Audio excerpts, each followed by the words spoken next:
Hey guys, welcome to another episode of the 90s. This episode was inspired by Flavor Dave. He started talking to me about fireworks, little conversation, and I started thinking about fireworks from the 90s, and we got this episode. I wanted to make this episode a long time ago, but I forgot because there's a little story about like cops and everything. But yeah, what are your guys' stories, or what do you guys remember from fireworks from the 90s or messing around? Because man, I feel like in the 90s we got to do so much stuff. Like I used to roam LA. Like I used to take the city bus. I used to be all over the city, and I used to be back home like by 5 or 6 before it got dark, and my mom didn't even know where the hell I was half the time. But it wasn't just me, it was all the kids. We were just roaming everywhere, bro. It was just like, now we don't live like that, but I'm just saying growing up in the 90s was a crazy time. So speaking on that, we used to always, for some reason, 90s kids always had fireworks.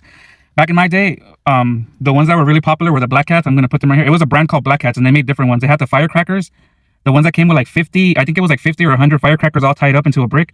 You could either light up the thing and they would all pop, or you can like disconnect the fuse and light one at a time. I remember I used to light up my toys. Like say if I had G.I. Joes or Power Ranger toys, I would tie the firecracker on them with the rubber band and light it up, and it wouldn't blow up, but I thought it was cool. I used to stick the fireworks into bottles and then see the bottles explode. Man, I used to do so much stuff with the fireworks. Then we had the bottle rockets. Black Hat too, I remember those. Then we had the Roman candles, which I'm pretty sure some of us used to aim them at each other and try to get each other. The other ones that I remember too, I don't know if you guys remember the ones called, I think Blooming Flowers. It was like this little firework. You would light it on fire, throw it to the ground, and it would start spinning like so freaking crazy. It would just spin around, and it would make like a design of a flower, and it would change colors. It would be like red, green, blue, yellow, purple, and it would just spin for like maybe 30 seconds, and it would stop.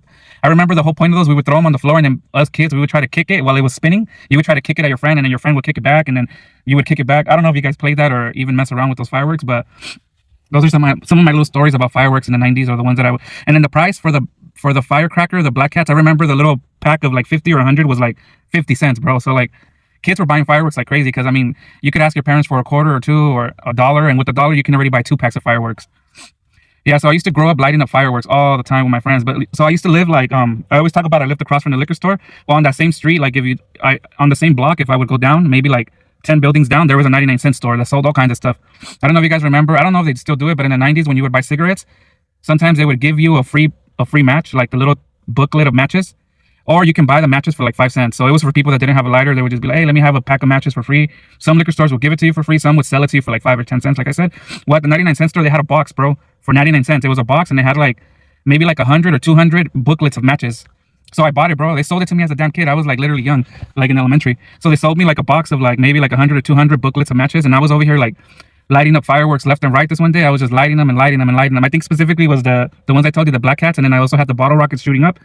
Well, I guess like, I don't know if you guys remember too, it's because I think it's like a LA thing, but like LA was rough in the 90s with the cops. There was no cameras anywhere. There was no YouTube. People weren't recording like, oh, look at this cop mistreating this person, let's load it to YouTube. So the cops used to be doing some grimy stuff back in the day, bro. They just didn't give a shit basically, because there was no big brother looking out for them through the cameras.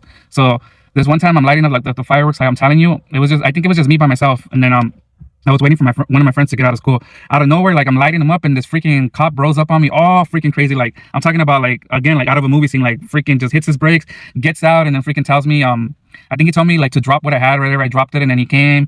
He was talking to me. He seen me with all the fireworks I had, but he was more pissed off that I had a box of matches. He wasn't even concerned about the fireworks. He was mad that I had like a box of matches of like maybe 100 books of matches, and he literally told me, like, I will never forget the words he told me. He's like, what are you trying to do? Burn this whole building down? That's exactly what he told me as soon as he seen me with the matches. From there, he started asking where my parents were, who were my parents. My parents were literally looking at me as I'm talking to the cop, because somebody went to go snitch to my parents that the cops were like talking to me and I got in trouble. So my parents were outside already pissed off, looking at me, getting lectured by the cop. And then my mom came over. She got lectured by the cop. I didn't get a ticket, luckily, but I got lectured by the cop. My mom got lectured by the cop. Then I got in trouble by my mom, and it was just a big old thing, basically. But yeah, that was the time I got caught with, like the cops said, trying to burn up a whole building, I guess, because I had so many matches and fireworks on me. But I mean, that's what it was to grow up as a kid in the 90s, bro. We really got to do a lot of stuff. We got to experience a lot of stuff. We got to do a lot of stuff that most kids would never experience, bro. Like, I'm just happy that I got to grow up in that time. And Flavor Dave, again, thanks for striking the conversation with me about fireworks, as it inspired this story and it brought up my old memory from the cop harassing me with my fireworks and stuff. But yeah, thank you guys for watching.